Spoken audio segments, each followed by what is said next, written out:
Hello and welcome to the Passenger Seat Podcast, a podcast designed to fill your passenger seat with chat about classic cars, all recorded from my 1968 Morris Minor Peggy. I'm Becca and we're once again in the back garden recording this week's podcast for a variety of reasons. Firstly, I tried to record this podcast yesterday, took the camera out and forgot my SD card. And secondly, we are in a bit of a lull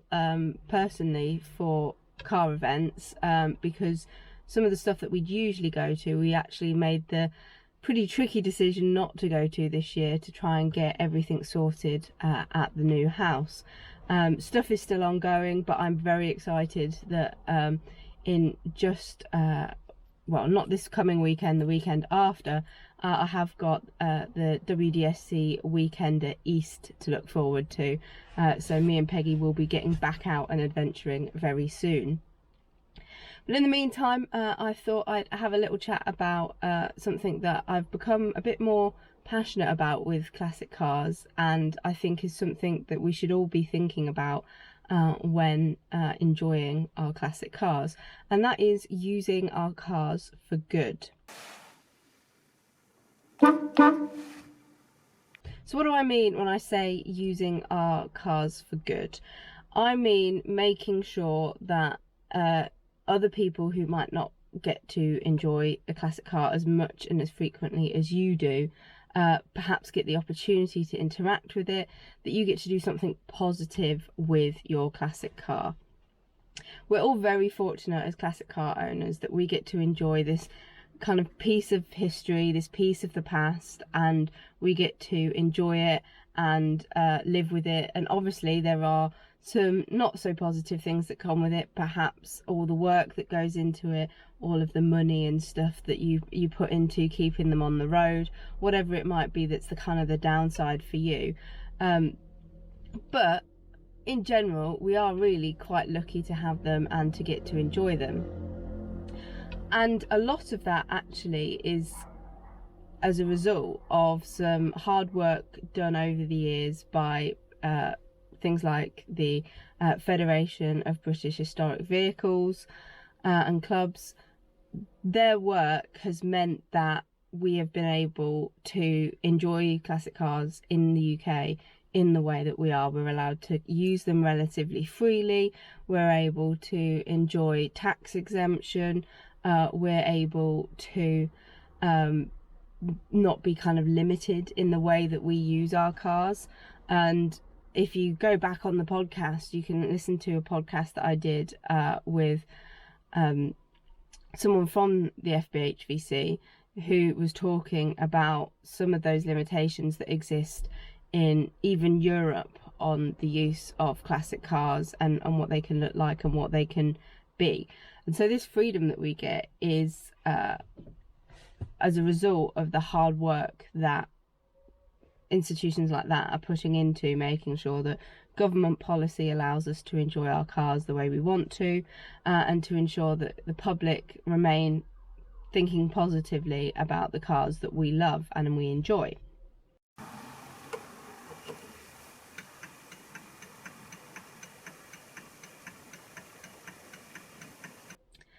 And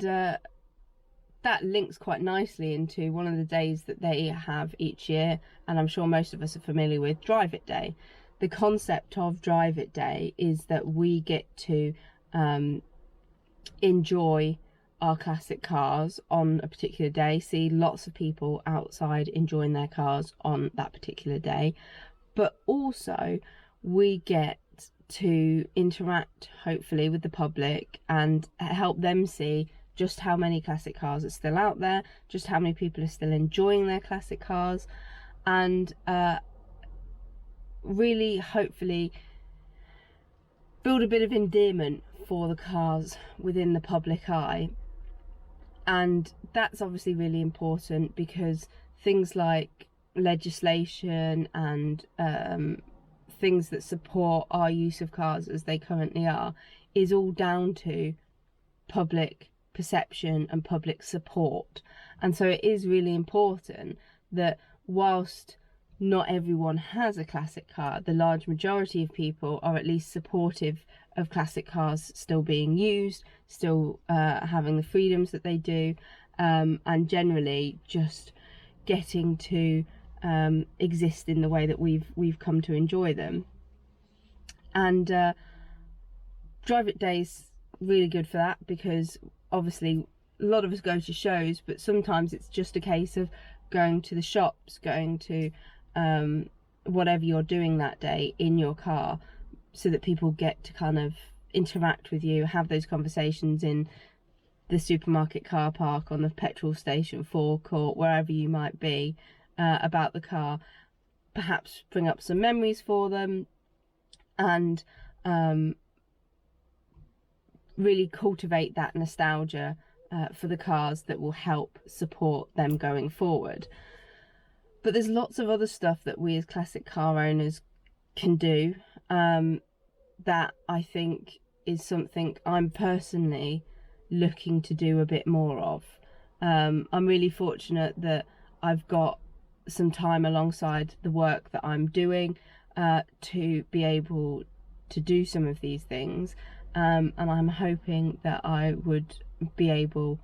to do some more of them.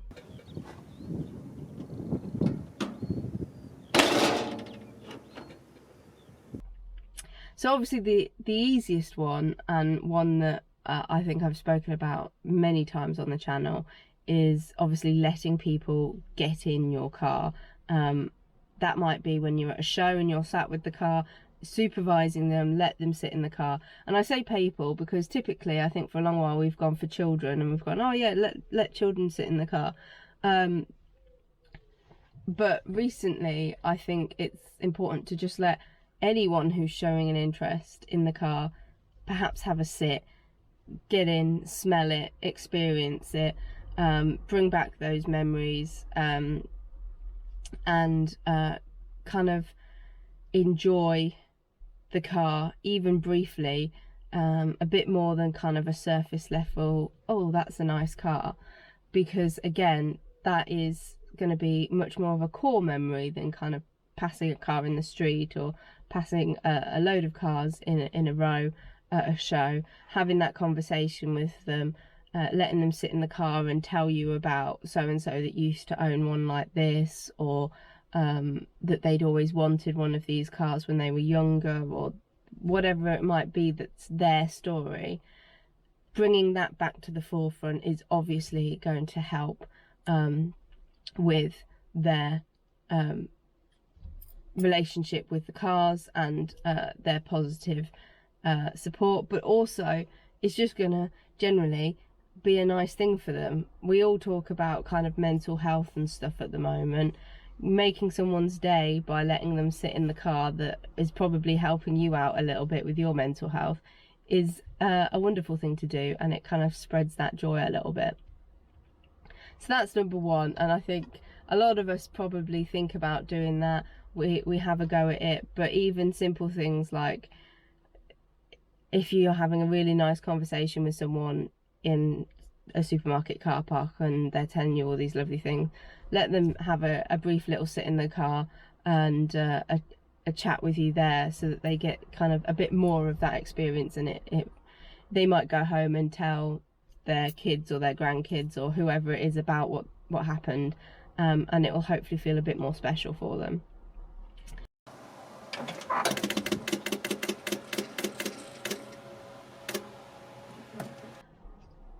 Another one might be getting in touch with your local either sheltered housings, assisted living, or general kind of nursing home in the area, and seeing if they'd be interested in you and a couple of mates coming along with your classic cars, and the residents being able to come out and have a look around them. There has been in the last few years an uptake in people perhaps hosting car meets in the car parks of nursing homes, but there's also kind of your residential living, assisted living, whatever those sorts of places are, hosting a car show there and getting people to kind of interact with the cars there. Again, you can bring those opportunities of letting some of them, if they're able to, sit in the cars and interact with the cars that way. And I think that's a really nice and easy way to do something nice. You can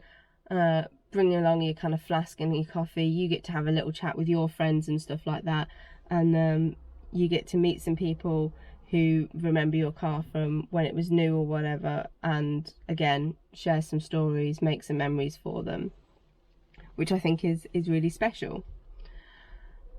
And that's hitting kind of the older end of the market, and I appreciate that working with schools or youth groups can be harder, but I know a lot of us, for our jobs and stuff, more jobs than I think people realise, require things like DBS checks and stuff. So if you've got one of those and you are able to reach out to a guide group, a scout group, a school or whatever, and offer to take the cars there for people to have a look at and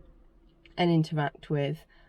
then I think that could be a fantastic opportunity to start fostering discussions in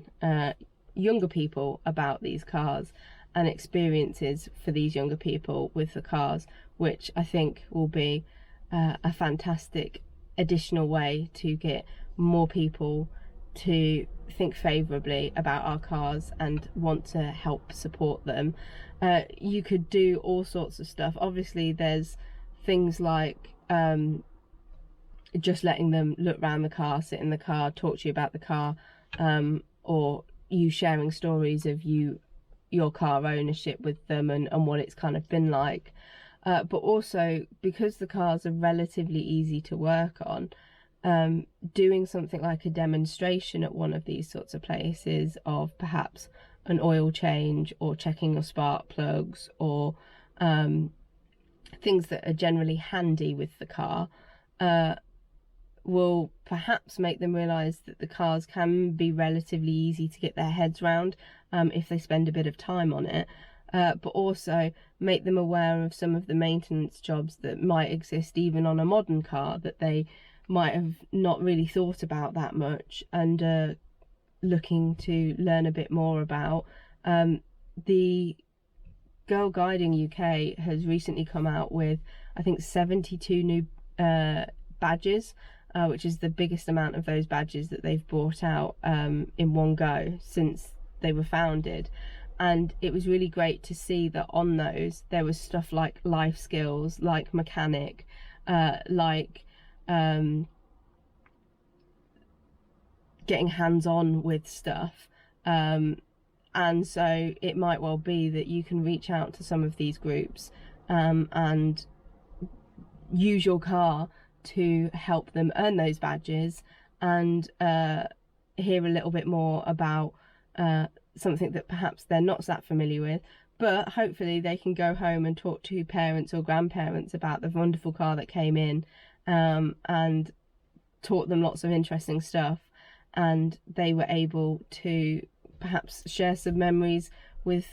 the intergenerational aspects of many of our cars.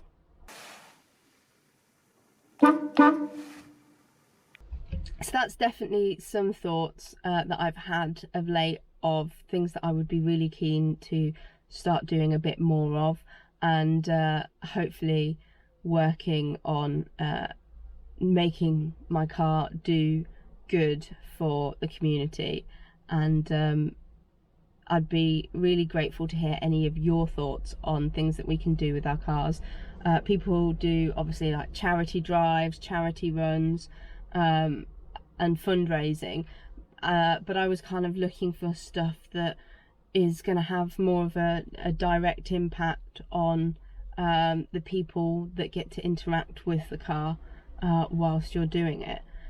So we'd love to hear some more of those. And in the meantime, thank you ever so much for listening. Drive safely and happy motoring.